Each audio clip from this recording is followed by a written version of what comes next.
صدی کے آغاز کے وقت جسے ہم پورا کہتے ہیں مڈل ایسٹ، بلکہ صرف مڈل ایسٹ نہیں، پورا شمالی افریقہ سلطنت عثمانیہ کا حصہ تھا، خلافت عثمانیہ۔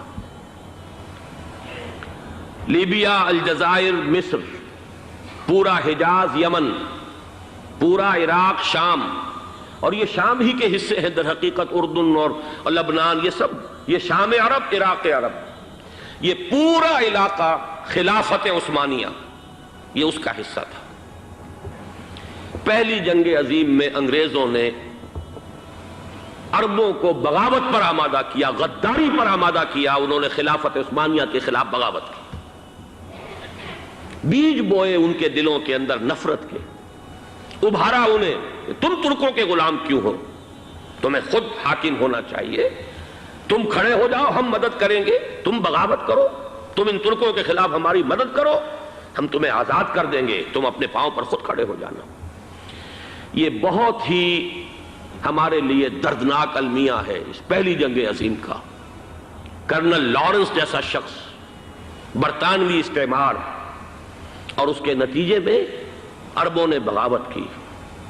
اور اس قدر دردناک بات آپ کو بتا رہا ہوں، میں پہلی مرتبہ جب سن 62 میں حج کے لیے گیا مدینہ منورہ میں، ابھی وہ ریل کے انجن کھڑے ہوئے تھے۔ یہ ترکی کے زمانے میں، سلطنت عثمانیہ کے زمانے میں بغداد سے مدینے تک ریلوے لائن تھی۔ یہ پورا ایک عالم سلطنت عثمانیہ، صرف سلطنت نہیں، خلافت عثمانیہ، پوری پوری ٹرینیں جو ہے ترکوں کی اڑائی گئی، ہزاروں ترکوں کو شہید کیا گیا، یہاں تک کہ صحن حرم میں شہید کیے گئے سینکڑوں ترک۔ یہ جرم تھوڑے نہیں ہے، معمولی نہیں ہے۔ آج جس کی سزا مل رہی ہے، معلوم ہونا چاہیے کہ وہ جرائم کون کون سے تھے۔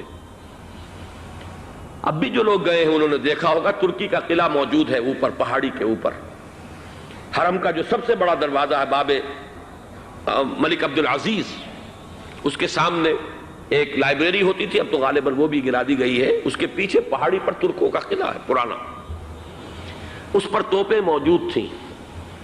جب بغاوت ہوئی ہے، جو حرم میں آئے ہوئے تھے ترک فوجی، ظاہر بات ہے نہتے، وہ تو نماز پڑھنے آئے ہوئے تھے، ان کو وہاں ذبح کیا گیا ہے، اور ترکوں نے اپنی توپیں استعمال نہیں کی کہ کہیں بیت اللہ کو کوئی گدن نہ پہنچ جائے۔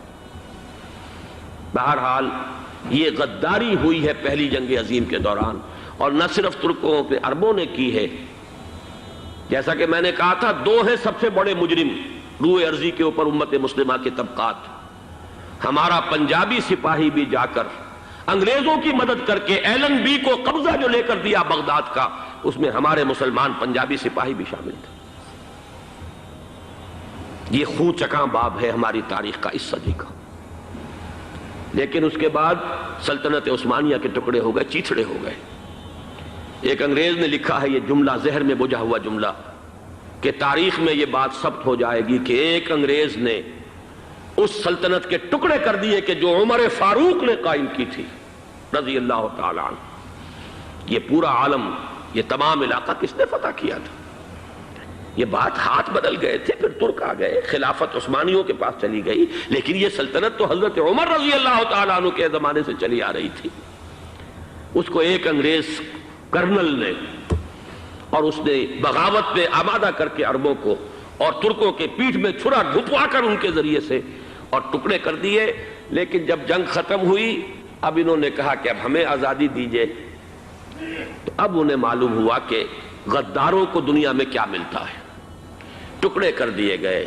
یہ حصہ عراق یہ انگریز کے پاس رہے گا، شام کا یہ علاقہ یہ فرانسیسیوں کے پاس رہے گا، مصر پر انگریزوں کا تسلط رہے گا، لیبیا اطالویوں کے پاس رہے گا۔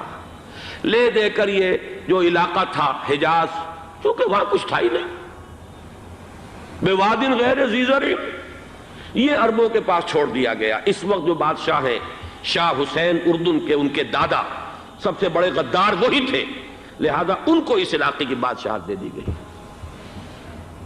اس کے بعد نجد سے ایک تحریک اٹھی ہے، وہ سعودی جو خاندان ہے وہ نجد سے اٹھا ہے۔ نجد میں اس وقت کچھ بھی نہیں تھا، وہ تو صرف ریت کے تودے تھے اور کچھ بھی نہیں، لہذا ادھر کسی استعماری قوت کو دیکھنے کی ضرورت ہی نہیں تھی۔ وہ تو بعد میں تیل برآمد ہوا اور اس کی حیثیت ہو گئی، اور یہ امارات کا علاقہ جو ہے اس کی دنیا میں اب گویا کہ یوں سمجھیے کہ جو سب سے زیادہ اہم علاقے ہو سکتے ہیں روئے ارضی کے نقشے پر، ان میں سے ایک وہ ہو گیا، لیکن یہ اس وقت کی بات میں کر رہا ہوں، کوئی حیثیت نہیں تھی، لہذا اس کو چھوڑ دیا گیا۔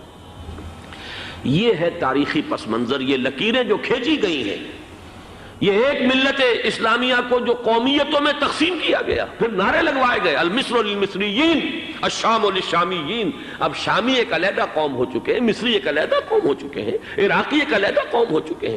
یہ ساری تقسیمیں استعمار کی پیدا کرنا ہے، اس کا کوئی تعلق اسلام کے ساتھ نہیں۔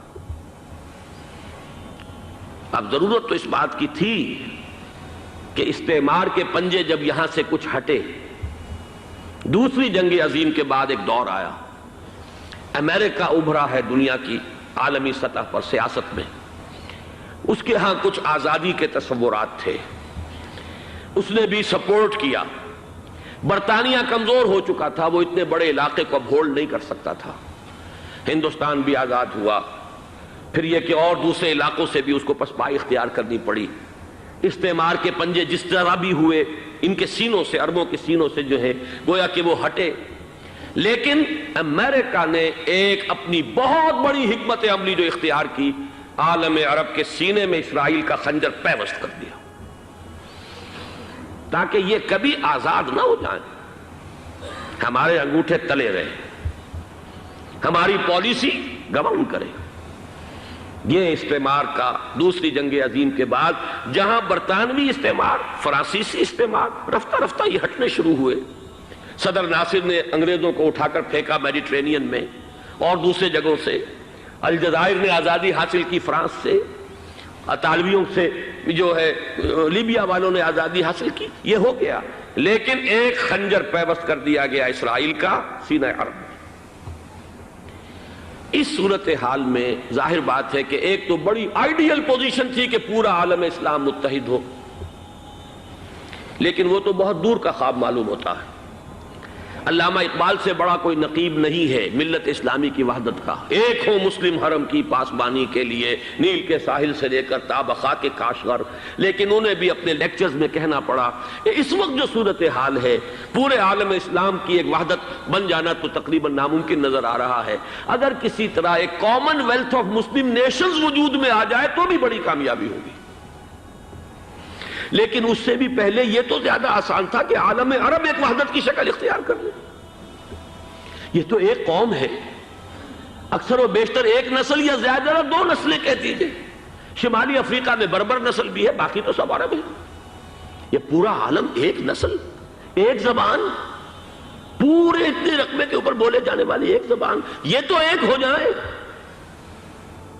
افسوس یہ ہے کہ اس کا ایک ہو جانا، ایک شخصیت ابھری تھی جو مذہبی مزاج کی شخصیت تھی، جو دینی مزاج کی حامل شخصیت تھی، اگر اس کی قیادت میں عالم عرب متحد ہو جاتا تو واقعتاً ایک بہت بڑا جو ہے مرحلہ وہ طے ہو جاتا پوری عالمی ملت اسلامیہ کی ایک وحدت اختیار کرنے کا۔ وہ شخصیت تھی شاہ فیصل شہید کی، اور اس لفظ کے ساتھ ہی آپ کے ذہن میں آ گیا ہوگا کیوں انہیں شہید کر دیا گیا، کس نے کیا کرایا، کہاں سے تعلیم حاصل کر کے آیا تھا وہ جس نے شہید کیا شاہ فیصل شہید کو، اس کی گردن پر کون سوار تھی، وہ یہودی لڑکی کے جس کے فوٹو بھی شائع ہوئے، ایک گردن پر اٹھائے کھڑا ہوا شہزادہ اپنی ایک یہودی دوست کو، لڑکی کو، اور وہی ہے کہ جس نے جا کر پستول سے شہید کیا ہے۔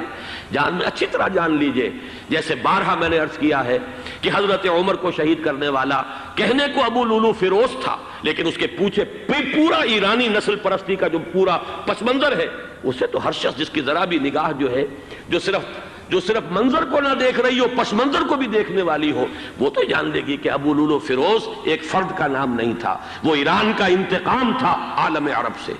بالکل اسی طریقے سے یہ امریکی استعمار کا ہتھ کنڈا تھا، اسے محسوس ہوا۔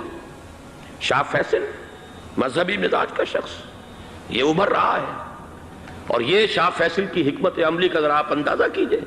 لاہور میں سمٹ کانفرنس ہوئی، اس میں وہ آئے، سب سے ٹاورنگ پرسنالٹی پورے اس وقت عالم اسلام کے اندر شاہ فیصل کی تھی، اور وہ گویا کہ ایک بہت ہی جس کو کہا جائے کہ ایک بہت ایلڈرلی، ایک بزرگانہ ایک شخصیت جو ہے، اور انہوں نے اپنی دولت کے دروازے، عرب میں وہ مشہور تھے کہ نہایت خسیس اور بخیل انسان ہے، اس لیے کہ وہاں وہ خرچ کرتے تھے حساب کتاب کے ساتھ، لیکن ان کے خزانے کھلے ہوئے تھے عالم اسلام کے لیے، ادھر بھی مدد ہے، ادھر بھی مدد ہے، ادھر بھی کام ہو رہا ہے، ادھر بھی کام ہو رہا ہے۔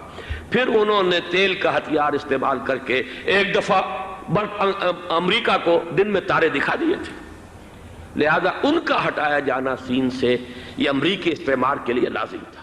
جی دوستو، ویڈیو آپ نے دیکھی، اگر ویڈیو اچھی لگی ہو تو میرا چینل ضرور سبسکرائب کیجیے گا۔ اللہ حافظ۔